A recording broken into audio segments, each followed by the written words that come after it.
সকালবেলা উঠেই বসে দিয়েছি চা, লাল চা, আর একদিকে হবে ভাত। আজকে আয়নের বাবা আর বেটি মিলেই ধানটা কিন্তু ভাঙবে।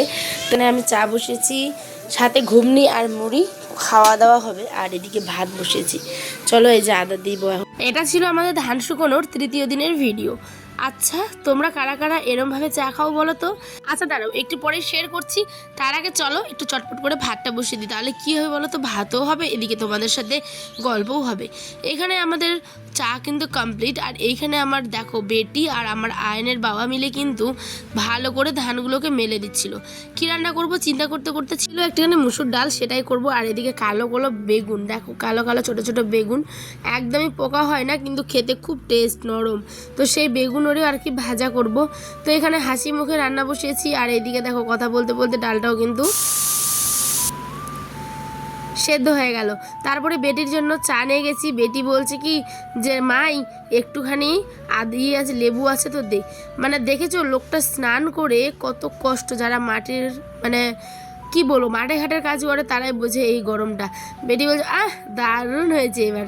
মানে আমি আদা ফাদা দিয়ে করেছিলাম, তেজপাতা দিয়ে। বেটির আবার একটুখানি লেবু পছন্দ। তোমরা কে কে লেবু চা খাও জানিও।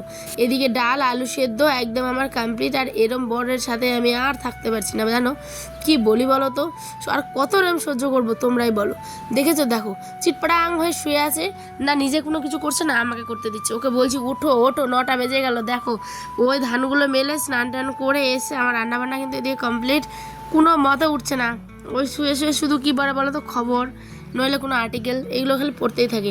এদিকে ভাত সবজি আলু ভর্তা ডাল এগুলো সমস্ত কিছু রেডি। আজকের খাওয়া দাওয়া হচ্ছে এগুলোই।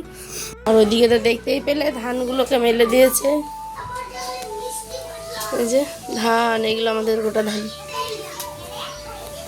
ওইখানে যেগুলো ধান দেখলে মিডিলের যেগুলো ধানগুলো সেগুলো কিন্তু আমাদের না, মানে সাইডের দুই সাইডের আর কি যেগুলো সেগুলোই আমাদের। আর এগুলোও হচ্ছে আমাদের। এগুলো হচ্ছে বর্মাদের বাড়িতে দিয়েছিলাম। তারপরে বেটে আর আমি খেতে বসে গেছি মুড়ি তেল। ওর বাবা খাওয়া দাওয়া চলে গেল, আমি খাচ্ছি এখন মুড়ি। A for apple, B for ball. খাও খাও। মুড়ি টুড়ি খাওয়া দাওয়ার পরে দেখো ধানগুলো মেলেছিল কি সুন্দর। আর এদিকে আকাশটা দেখো আবার অন্ধকার হয়ে এসেছে, তাই মোবাইলটা সঙ্গে সঙ্গে রেখে দিয়েছিস। আর তোমাদের সাথে শেয়ার করতে পারিনি, একদম ঢিপিয়ে দিয়েছিলাম। তারপরেও 2-1 ফোঁটা বৃষ্টি পেয়েছে কিন্তু ভেজেনি আল্লাহর ইচ্ছাতে। আর এইখানে দেখো তারপরে আবার মেলতে হচ্ছে, মানে ঢিপানোটা তোমাদের সাথে শেয়ার করতে পারিনি। আর বৃষ্টি আবার তেমন আসেইনি গাইজ, কি বলবো 1-2 ফোঁটা, জাস্ট 1-2 ফোঁটা পড়েছে। তারপরে আবার এগুলো মেলে দিতে হলো, কারণ রৌদ্র যেহেতু উঠে গেছে। তাই আমি বালতি আর ওই যে বেটি নিয়েছে দেখো কি বলে গামলি। এটা নিজের বাড়ির ফসল, আমার নিজের জমির ফসল, সেই কারণে আমার কোনো করতে অসুবিধা হয় না। আর ধান তো সারা বছর তো মানুষেরা মানে বাইরের লোক দিয়েই কাজ করানো হয়, যখন বাড়িতে এসে তখন তো একটুখানি করতেই হবে, তাই না? প্রচণ্ড গরম ছিল সেই দিন, সেই জন্য কিন্তু দেখো একটুখানি ঠান্ডা আমি নিয়ে নিয়েছি। এখন বাজে 2টো, এখন বেটিকে ভাত দিয়েছি। এই যে কি ছিল যেন, মাছ ছিল কিন্তু বেটি মাছ খাবে না কাটার ভয়ে, তাই ডাল মাছ ভাজা ছিল কিন্তু, ঠিক আছে, বৃহস্পতিবারের। আর এইখানে ছিল বেগুনের ভাজা, তারপরে হচ্ছে ডাল আলু ভর্তা। এখানে তারপরে আয়ন সোনা ঘুমিয়ে পড়লো খাওয়া দাওয়া করে। আর বেটির একটা নাতিন মানে পতিন এসেছিলো আর কি, হ্যাঁ ছেলের মেয়ে, তো ওকেও আমি ভাত খেতে বললাম, খেলো না কিন্তু তার পরের দিন খেয়েছে, যেটা তোমরা কালকের ভিডিওতে দেখতে হবে। তাই একটাখানে আপেল দিলাম।